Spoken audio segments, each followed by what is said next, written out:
Hello students, आज हम geography का चैप्टर 2 आगे कंटिन्यू करेंगे। क्या था चैप्टर 2? भारत का भौगोलिक स्वरूप। इसमें पार्ट का इंट्रोडक्शन आपको बता दिया था, प्लेट्स के बारे में बताया था, प्लेट्स के मूवमेंट के बारे में बताया था, गोंडवाना लैंड और एशियाना लैंड के बारे में आपको बताया था, हिमालय पर्वत का कैसे निर्माण हुआ ये बताया था, उसकी जगह पहले टेथिस सागर था। ये सारी बात आपको पिछली क्लास में मैं पढ़ाया था। आज हम जो अगला टॉपिक है मुख्य भौगोलिक वितरण, इस पर चर्चा करेंगे। भारत की जो भौगोलिक आकृति है उसको 6 भागों में 6 वर्गों में बांटा गया है और वो 6 वर्ग हैं: हिमालय पर्वत श्रृंखला, उत्तरी मैदान, प्रायद्वीपीय पठार, भारतीय मरुस्थल, तटीय मैदान और द्वीप समूह। अब हम इसको समझते हैं एक मैप पर कि कैसे इनका डिस्ट्रीब्यूशन हुआ है। तो हमारे पास ये रहा इंडिया का मैप, भारत का मानचित्र। इस मानचित्र पर मैंने दिशा अंकित कर दी है। मानचित्र में ऊपर की तरफ हमेशा नॉर्थ होता है, नीचे साउथ, दाहिनी तरफ ईस्ट और बाएं तरफ वेस्ट होता है। ये डायरेक्शंस भी हमने मार्क कर दिए हैं। अब हम देखते हैं ऊपर से, यानी कि उत्तर की तरफ से, ये जो हिस्सा आप देख रहे हैं हमारा उत्तरी भारत का, ये उत्तर पश्चिम का ये जो कॉर्नर है, कोना है, यहाँ से जैसे जैसे हम अब बढ़ रहे हैं पूर्व की तरफ, देखिए हम पूर्व की तरफ बढ़ रहे हैं। ये पूर्व की तरफ हम बढ़ते बढ़ते ये नेपाल तो अपना देश से अलग है ना, पड़ोसी देश से, उसके नीचे भी हल्का सा हिस्सा, और फिर ये पूरा अपना भारत का हिस्सा हो गया।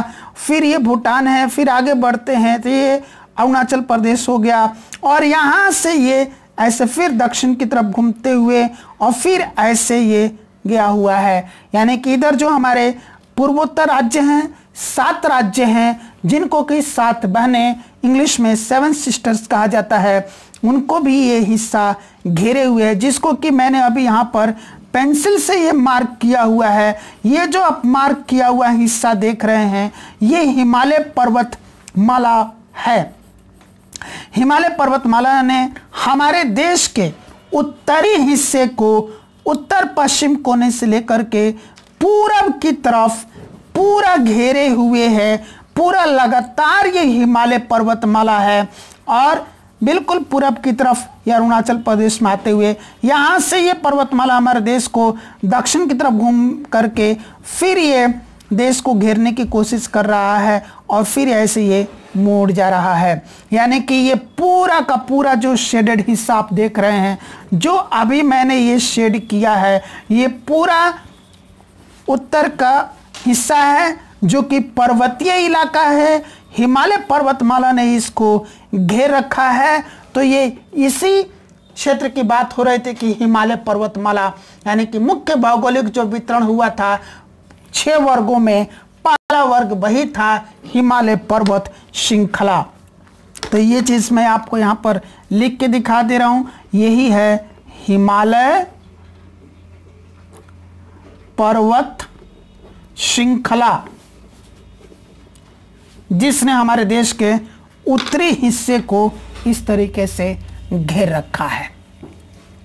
अब हम आगे बढ़ते हैं कि हिमालय पर्वतमाला से उत्तर की तरफ हम बढ़ते हैं तो ये जो हिस्सा हमको अब दिखाई दे रहा है, ये वाला हिस्सा, ये इसको उत्तर का मैदान या फिर उत्तरी मैदान कहते हैं। क्या कहते हैं इसको मैं शेड कर रहा हूँ, फिर एक अलग डिफरेंट कलर से पेन से ब्लू कलर के पेन से मैं इसको शेड कर रहा हूँ। ये कहलाता है उत्तर का मैदान, नॉर्दर्न प्लेन्स। ये जो हिस्सा बच गया ये पूरा उसी का हिस्सा हो गया जी, और ये कहलाता है नॉर्दर्न प्लेन्स। क्या बोलते हैं इसको? नॉर्दर्न प्लेन्स, यानी कि उत्तरी मैदान। ये मैदानी भाग है और ये वाला मैदानी भाग इतना उपजाऊ है कि यहाँ पर ज़बरदस्त शक्ति होती है और इसी एक इलाके ने पूरे भारत को खाद्यान्न के मामले में आत्मनिर्भर बना रखा है, खासकर हरित क्रांति के बाद। तो ये हमारा उत्तरी मैदान है जो कि हिमालय पर्वतमाला के ठीक दक्षिण की तरफ है।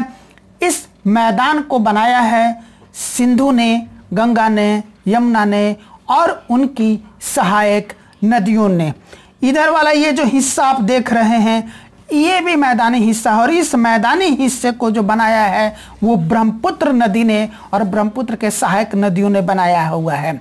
यानी कि पूरे उत्तरी मैदान के निर्माण में, यहाँ के मिट्टी को उपजाऊ बनाने में जिन जिन नदियों का योगदान है उसमें गंगा, यमुना, ब्रह्मपुत्र और सिंधु नदियां हैं और उन सभी की सहायक नदियां भी शामिल हैं, चाहे वो किसी भी दिशा में आकर के इन मुख्य नदियों में मिल रही हों।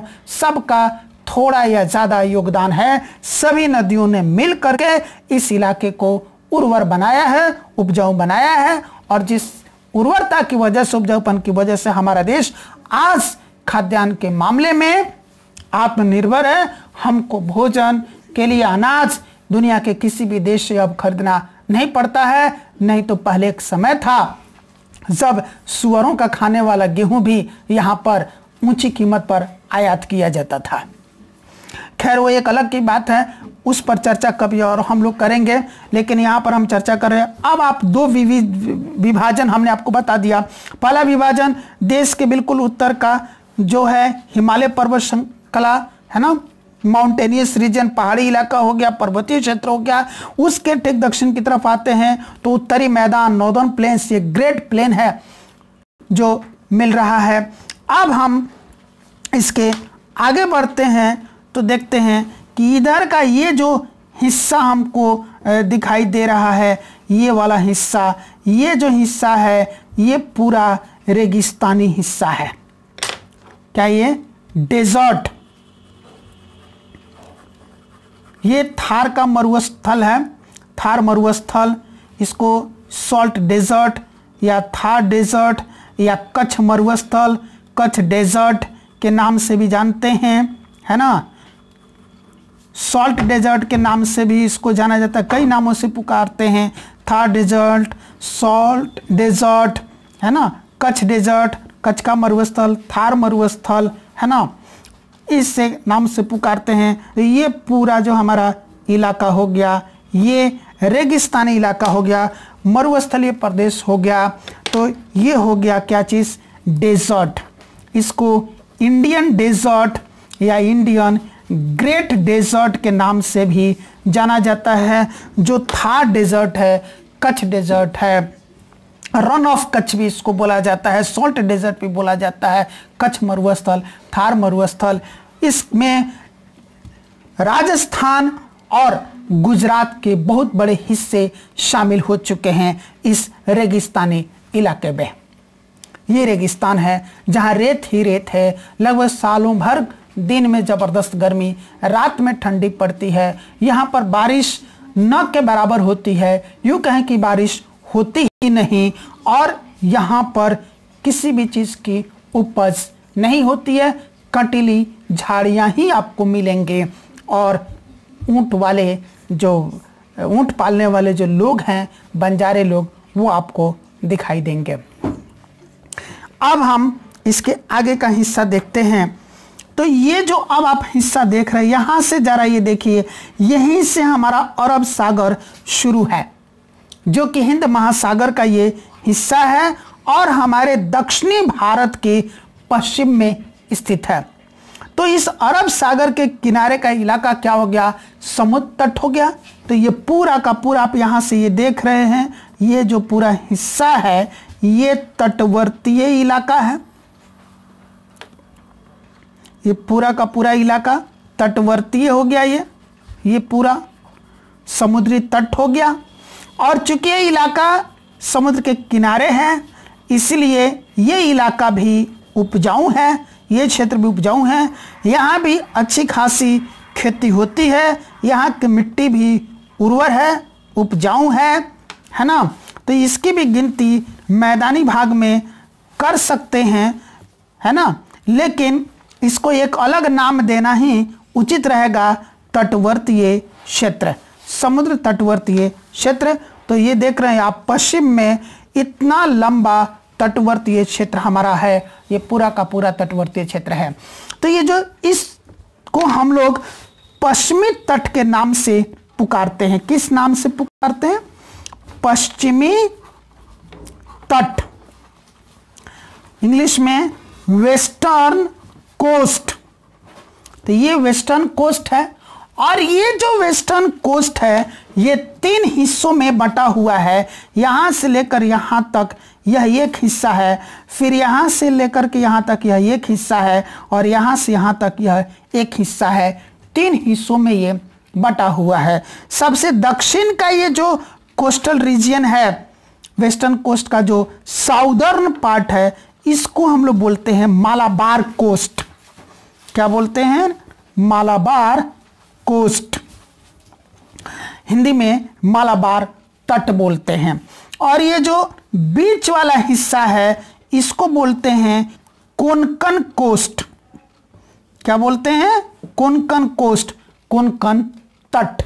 और ये जो उत्तर वाला हिस्सा हो गया, ये मुख्य रूप से गुजरात राज्य को टच करती है। गुजरात राज्य का ये तटवर्ती इलाका है, इसीलिए गुजरात के नाम पर इसको गुजरात कोस्ट या गुजरात तट के नाम से जानते हैं। ये हो गया गुजरात कोस्ट।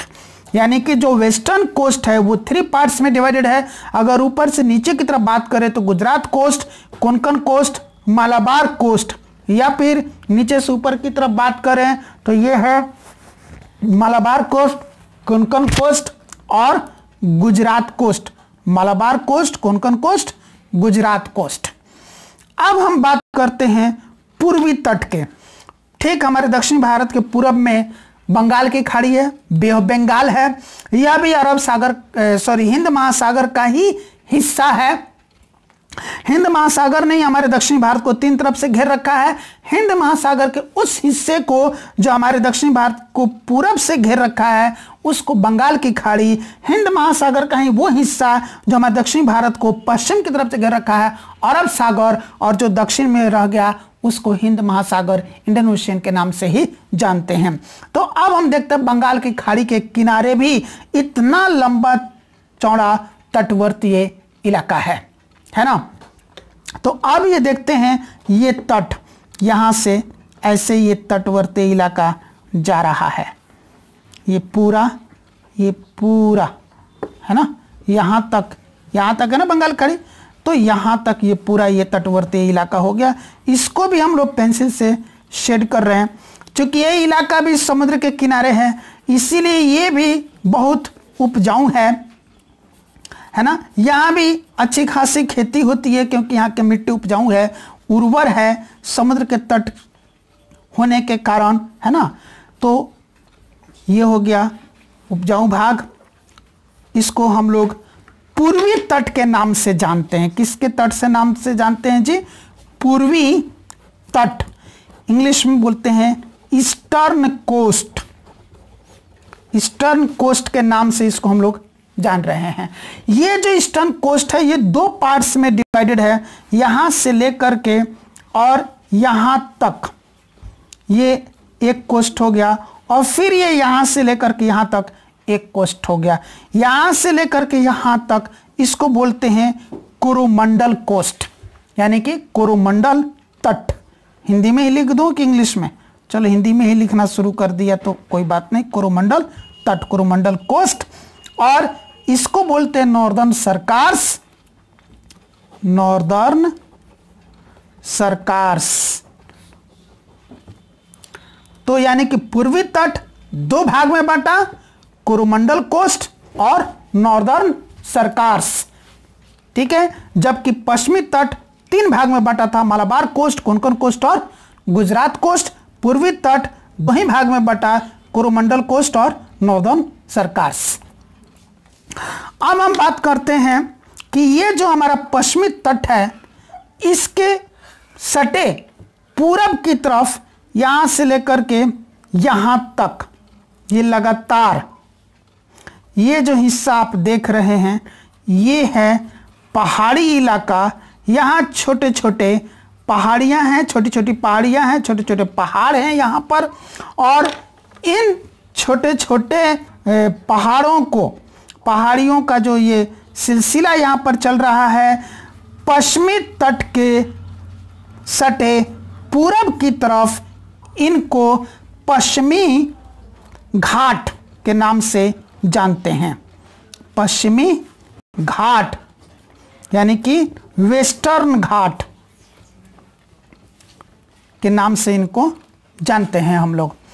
ठीक इसी तरह से ये जो पूर्वी तट है यानी कि ईस्टर्न जो कोस्ट है, उसके सटे पश्चिम की तरफ यहाँ भी छोटी छोटी पहाड़ियाँ हैं, पहाड़ हैं, जो वो भी यहाँ तक घेरे हुए हैं और इनको बोला जाता है जी पूर्वी घाट। क्या बोलते हैं?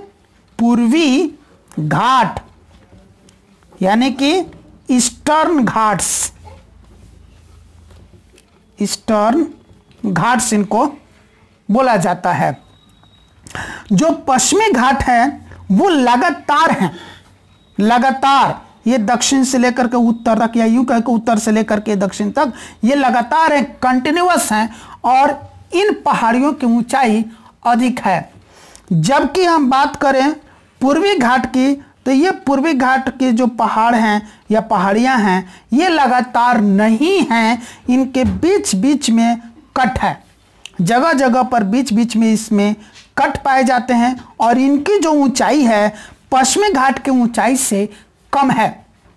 ये लगातार नहीं होकर के कंटिन्यूअस नहीं है, बीच बीच में कट है। इसका कारण ये है कि दक्षिण भारत के लगभग सभी नदियां, गिनती के कुछ चंद नदियों को छोड़ करके लगभग सभी नदियां इन्हीं पूर्वी घाट्स को काटते हुए आकर के अपना रास्ता बना करके निकल करके आती हैं और बंगाल की खाड़ी में मिल जाती हैं।